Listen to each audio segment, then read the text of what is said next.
Special correspondent John Tulenko reports on community colleges rethinking remedial classes and trying new approaches to help the least prepared students succeed. They're coming here with a great emphasis on making their lives better. And the first thing we say to them is, not so fast there. You're not really in college. You can't take college-level courses. You've got to take these developmental courses. Now, why some community colleges are rethinking their approach to basic courses. The schools have long been a place where students are required to fill in gaps in their high school educations. But there are important questions about how well it works. And now there's a move to change the way it's done. Special correspondent John Tulenko from Learning Matters has the story. Community colleges with low tuition and open-door admissions are enrolling record numbers of students, especially minority students and returning adults, all of them with high hopes, says teacher Peter Adams. They're coming here with a great emphasis on making their lives better. A lot of them have worked in fairly low-paying, insecure jobs, and they want a better career.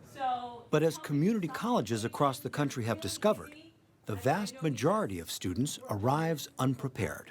And the first thing we say to them is, not so fast there. You're not really in college. You can't take college-level courses. You've got to take these developmental courses. Catch-up classes that do not count towards certificates and degrees. That's where more than half of all community college students and 2/3 of Black and Latino students are placed. I've had to take a lot of non-credit classes. I don't want my kids to end up like I was. I want them to have the knowledge to be able to go to college. After she was laid off last year, Ravon Gifford went back to school to earn a social work degree. Very good. It's her third attempt at community college since graduating high school in 1994. Her previous tries stalled at developmental math. I hated it. The professors would go fast. And if you ask a question, I have to break down each thing, and I might ask 30 questions on one subject. I couldn't keep up. Like Ravon, 40% of all students required to enroll in basic skills courses find their college dreams end there. It's a great individual cost. They've spent tuition money and their time, and they walk away with nothing. But the state's paying a price too, because the state's paying for that as well. According to advocates like Stan Jones of Complete College America, basic skills courses cost taxpayers about $3 billion each year. It doesn't work. Actually, if you and I were both assigned to take remedial courses and you skipped it, you would actually do better in your first math course than I would, having taken the remedial sequence. At many places, remedial courses simply repeat the kind of instruction that didn't work in high school. It's no wonder the results are the same. But now, a growing number of community colleges are trying new approaches to help the least prepared students succeed. Anne Arundel Community College in Maryland is one of them. Here, half the students in basic skills math courses were failing. So last fall, the community college gave new students the option of taking the course online.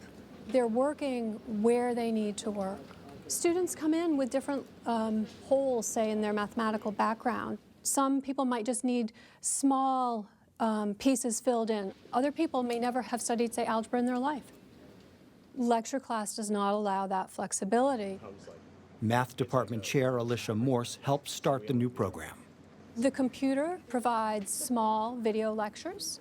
It provides PowerPoints. It provides step-by-step solutions at the problem level. So it's a very robust learning system, and it gives them options. I like it because I can go back and break it down. I don't feel threatened by not having shown. It shows me how to do it, and that's why I think it works best for me. Students attend lab classes twice a week, but they can also work online, even on smartphones, and finish the course sooner. Elsewhere, short, computer-based courses targeting only areas of weakness, called mini-modules, have replaced semester-long remediation. For many students, the enemy is time.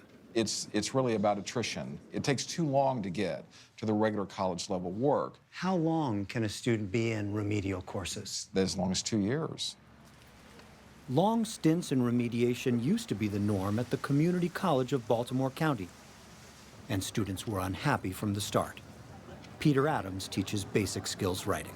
For the first 3 or 4 weeks, the students are all really depressed and sometimes hostile because their high school teacher always told them they were a good writer. Why do they need this class? And how come they have to take this class and pay for it and do all the work and they don't get credit?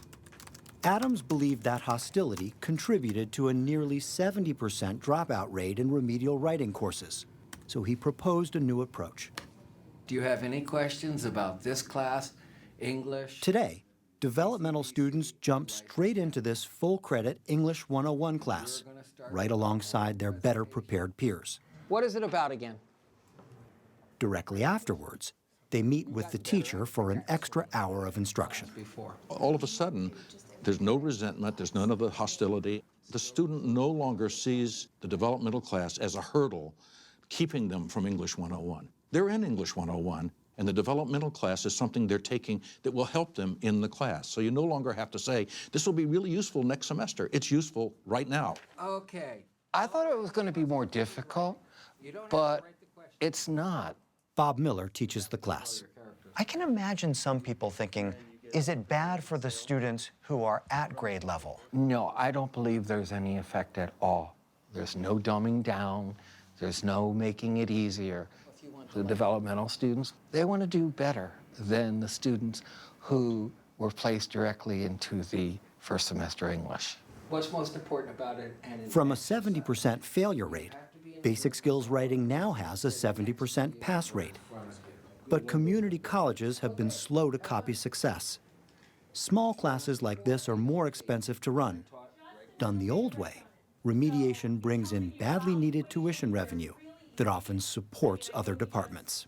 It's its own industry now. There are dev ed departments within most colleges. They bring in money on their remedial program. So it's kind of the cash cow? It is. It's unto itself. And we're trying to break through this and say, but the point was to get these students in the credit courses.